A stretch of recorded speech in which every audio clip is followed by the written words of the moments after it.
नमस्कार, शंखनाद में आपका स्वागत है। इन दिनों कुछ राज्यों की राजनीति में ऐसे उलटफेर हो रहे हैं जिसके कारण राहुल गांधी जैसे नेताओं की समस्या दिल्ली में बढ़ने वाली है। विपक्ष में बैठी हुई पार्टियां, चाहे वो इंडी अलायंस की पार्टनर पार्टियां हो या कुछ न्यूट्रल पार्टियां, सबके अपने अपने तरीके हैं काम करने के, सियासत करने के। लेकिन कांग्रेस के जो तरीके अभी दिख रहे हैं कि जो भी राजनीतिक पार्टियां उनकी सहयोगी हो, जब चुनाव आए तो उस समय उसके साथ बेहतर संबंध बनाए रखो, चुनाव के परिणाम आने के बाद चाहे तो उसे डंप कर दो, या फिर अगर सरकार बनाने की स्थिति में आ गए तो नेगोशिएशन करो, उसके साथ सरकार में शामिल हो जाओ। लेकिन जब उसी पार्टी की सरकार के सहयोगी बने हुए रहने के बावजूद समस्या में आए तो फिर उससे पल्ला झाड़ लो, यानी पावर शेयरिंग तो करो, लेकिन जिम्मेदारियों में, रिस्पॉन्सिबिलिटी में शेयरिंग का फार्मूला नहीं है। हम अपने तरीके की राजनीति करेंगे। धोखेबाजी कांग्रेस ने डीएमके के साथ तमिलनाडु में किया, चुनाव परिणाम आते ही पलटी मार लिया कि नहीं, हम टीवीके के साथ पावर शेयरिंग फार्मूले पर बात कर रहे हैं, और फिर गठबंधन की सरकार बना ली, डीएमके को अलग थलग कर दिया। इसलिए डीएमके ने राहुल गांधी को भी अलग थलग कर दिया संसद के अंदर। लेकिन इन दिनों सबसे ज्यादा गहमागहमी की स्थिति एक और पार्टी की है। डीएमके ने संसद के अंदर तो अपनी कुर्सियां अलग कर ली, लेकिन अब एक ऐसा स्टेट है जहां पर कांग्रेस को सरकार से ही बाहर करने की तैयारी चल रही है। परेशानियां ऐसी है, समस्याएं ऐसी है, और जिसमें जिम्मेदारियां लेने के लिए कांग्रेस पार्टी के नेता या फिर सबसे बड़े तथाकथित कांग्रेस के लीडर राहुल गांधी तैयार ही नहीं है कि नहीं, हम आपकी जिम्मेदारी के साथ आप में शेयरिंग नहीं करेंगे, बल्कि सत्ता का फायदा उठाएंगे, मजा लेंगे।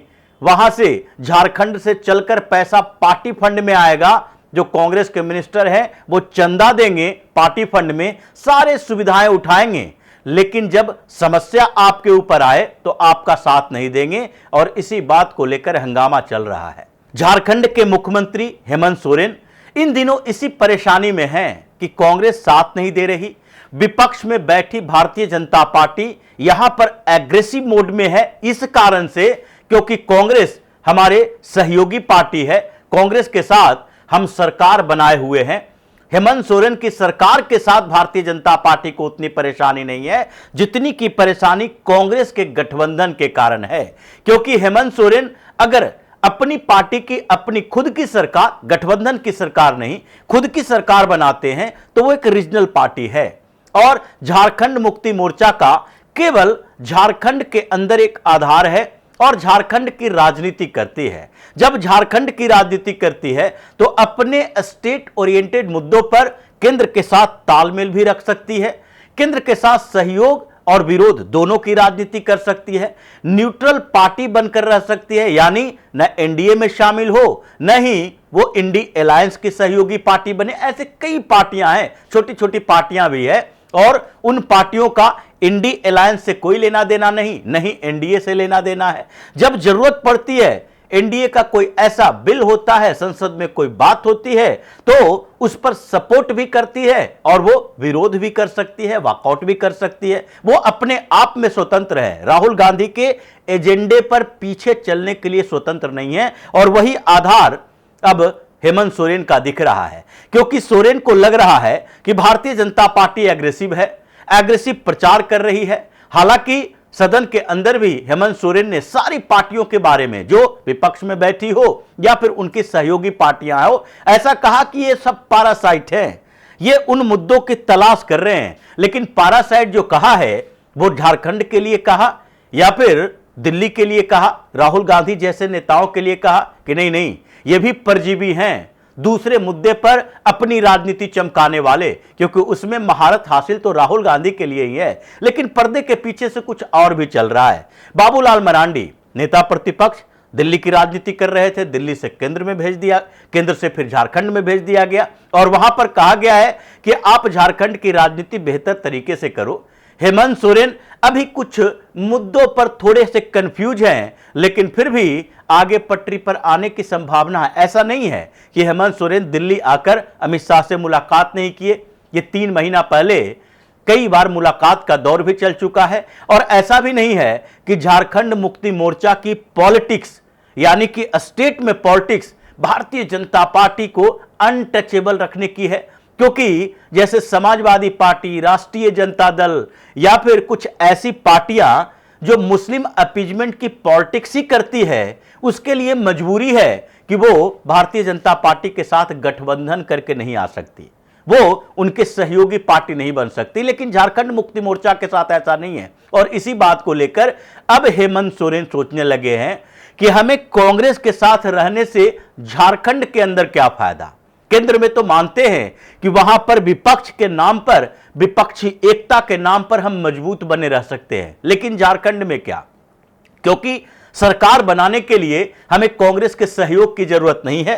कांग्रेस बार्गेनिंग करती है, ब्लैकमेल करती है, और उसके साथ जब राहुल गांधी एग्रेसिव होते हैं भारतीय जनता पार्टी के खिलाफ, अलग अलग राज्यों में कुछ बयानबाजी हिंदुओं के खिलाफ करते हैं, बीजेपी में प्रधानमंत्री मोदी या अमित शाह के खिलाफ वैसे बातें करते हैं जिससे सेंटीमेंट खिलाफ जाता है, तो ऐसी स्थिति में हमारे लिए भी मुश्किल खड़ी हो जाती है, क्योंकि हम भी सहयोगी पार्टी हैं, हमसे भी जवाब मांगा जाता है। और इन दिनों जो छात्रों का आंदोलन चल रहा है उसमें कांग्रेस कुछ नहीं कर सकती, भारतीय जनता पार्टी बहुत कुछ कर सकती है, क्योंकि विपक्ष में बैठी है। बाबूलाल मरांडी ने कहा कई भारतीय जनता पार्टी के नेता भी गिरफ्तार हुए, और गिरफ्तारी के बाद मतलब हिरासत में लिए जाने के बाद उनको छोड़ा गया। लेकिन छात्रों का आंदोलन सपोर्ट कर रही है, भारतीय जनता पार्टी भी सपोर्ट कर रही है, क्योंकि झारखंड पीसीएस के पेपर लीक का मामला है, छात्रों का विषय है, और इसलिए अपोजिशन में बैठी है तो विरोध करेगी ही। लेकिन इस बीच जो कई मीटिंग हुई कि सर्वदलीय मीटिंग की बात चल रही है,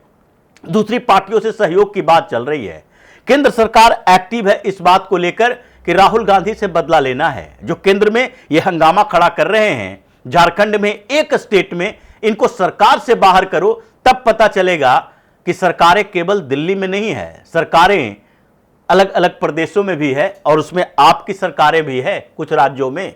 और उन जगहों पर हम भी इसी एग्रेसिव तरीके से प्रोटेस्ट को सपोर्ट कर सकते हैं। तो झारखंड की सियासत में नया मोड़ आ रहा है, और वहां पर 81 सदस्यीय विधानसभा, 41 विधायकों की जरूरत सरकार चलाने के लिए। हेमंत सोरेन के पास 34 विधायक हैं। 34 विधायक के बाद केवल 7 विधायकों की जरूरत होती है सरकार बनाए रखने के लिए। कांग्रेस के पास 16 विधायक हैं, लेकिन 4 विधायक आरजेडी के और फिर सीपीआईएमएल के 2 विधायक, यानी कि जो गठबंधन की सरकार चल रही है उसमें से 22 विधायक हैं जो झारखंड मुक्ति मोर्चा के नहीं है, 34 विधायक झारखंड मुक्ति मोर्चा के हैं। लेकिन अगर इस पूरे कैलकुलेशन में राजद के साथ या सीपीआईएमएल के साथ, इन दोनों के साथ गठबंधन में केंद्र के स्तर पर कोई समस्या नहीं।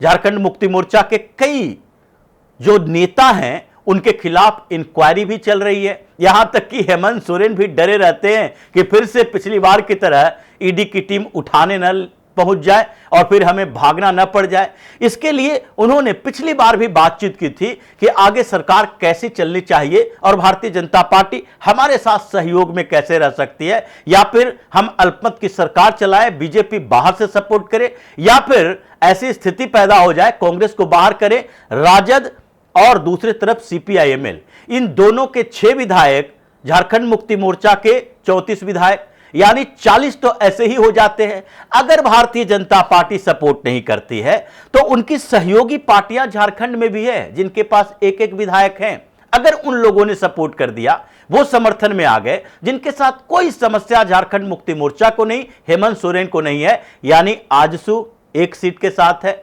जनता दल यूनाइटेड नीतीश कुमार की पार्टी उसके पास भी एक विधायक है, रामविलास पासवान की पार्टी यानी लोजपा रामविलास उनके पास भी एक विधायक है। और इन लोगों के साथ अगर गठबंधन होता है, यानी कि ये शामिल हो जाते हैं, तो ऐसे ही उनके पास 45 विधायक हो जाएंगे। ये गठबंधन सहयोग करने का मतलब डायरेक्ट मंत्रिमंडल में शामिल होना या न होना या बाहर से समर्थन करना, ये गठबंधन के नेगोशिएशन पर निर्भर करता है। इसीलिए हेमंत सोरेन की परेशानी भारतीय जनता पार्टी से नहीं, वहां पर प्रोटेस्ट से नहीं, बल्कि राहुल गांधी के उस इग्नोरेंस वाले व्यवहार से है कि पावर शेयरिंग के लिए आप मंत्रालय में कौन से मंत्रालय कांग्रेस को चाहिए उसके लिए आप यहां पर नेगोशिएशन करने के लिए केंद्रीय नेताओं को भेजते हो। जैसे पिछली बार बघेल को भेजा गया था, उससे पहले रंधावा को भेजा गया था।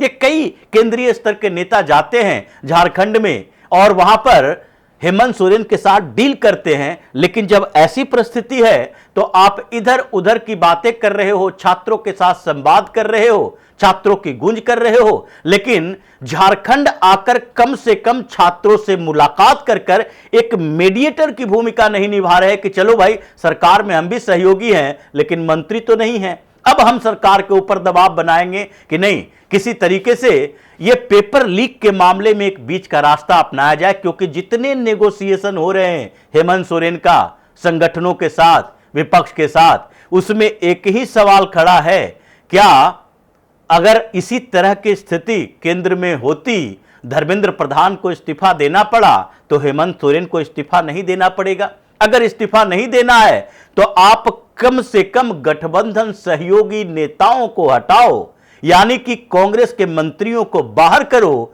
कैबिनेट सफल करो और उसके बाद छात्रों के साथ संवाद में भारतीय जनता पार्टी के नेताओं को भी शामिल करो, सर्वदलीय मीटिंग करो और फिर उसके बाद देखा जाएगा कि आगे की सरकार कैसे चलेगी। यानी गठबंधन का आधार सेट है, कांग्रेस को बाहर करने की तैयारी है और कैलकुलेशन भी हेमंत सोरेन के साथ है। तो आगे लगता है कि झारखंड में पहला झटका राहुल गांधी को कॉकरोच प्रोटेस्ट के बाद मिलने वाला है। ये तो कुछ इस्तीफे बता रहे थे, इस्तीफे दिलवा रहे थे, लेकिन इनको तो सरकार से ही बाहर करने की पूरी प्लानिंग तैयार हो रही है। तो इसी तरह की खबरों के साथ फिर से हाजिर होंगे, तब तक के लिए बने रहिए हमारे साथ और देते रहिए हमें सहयोग, ताकि इसी तरह की खबर हम आपके लिए लाते रहें। धन्यवाद।